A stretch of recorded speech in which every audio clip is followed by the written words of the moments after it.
ഈ പ്രേക്ഷകർക്ക് Vishnu creation YouTube ചാനലിലേക്ക് സ്വാഗതം. ക്ഷേമ പെൻഷനുമായി ബന്ധപ്പെട്ട വാർത്തകൾക്ക് നിങ്ങൾ ഞാൻ സബ്സ്ക്രൈബ് ചെയ്യുന്ന നേരെ വീഡിയോയിലേക്ക് പോകാം. ഈ മാസത്തെ ക്ഷേമ പെൻഷൻ വിതരണം തീർന്ന ഘട്ടത്തിൽ തന്നെ അടുത്ത മാസത്തെ ക്ഷേമ പെൻഷൻ വിതരണത്തെക്കുറിച്ചുള്ള അറിയിപ്പ് സർക്കാർ പുറത്തുവിട്ടായിരുന്നു.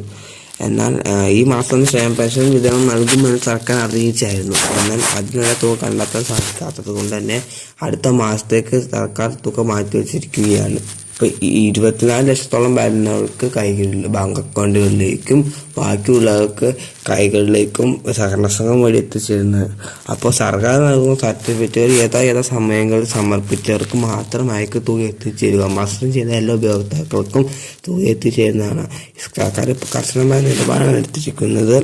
62 ലക്ഷത്തോളം വരുന്ന ഭിന്നശേഷി, വിധവ, വാർദ്ധക്യ പെൻഷനുകളായി അവർക്ക് ക്ഷേമ പെൻഷൻ വിതരണം വേഗം തന്നെ ആരംഭിക്കുന്നതായിരിക്കും. കുടിശ്ശികയായി കിടക്കുന്ന ഭിന്നശേഷി, വിധവ പെൻഷനുകളും കർഷക തൊഴിലാളി ക്ഷേമനിധി പെൻഷൻ കൈപ്പറ്റുന്ന ഉപഭോക്താക്കൾക്ക് 26.2 ലക്ഷം ജനങ്ങൾക്ക് ബാങ്ക് അക്കൗണ്ടുകളിലേക്ക് ബാക്കിയുള്ളവർക്ക് കൈകളിലേക്ക് കുടിശ്ശിക തുക എത്തിച്ചേരുന്നതായിരിക്കും.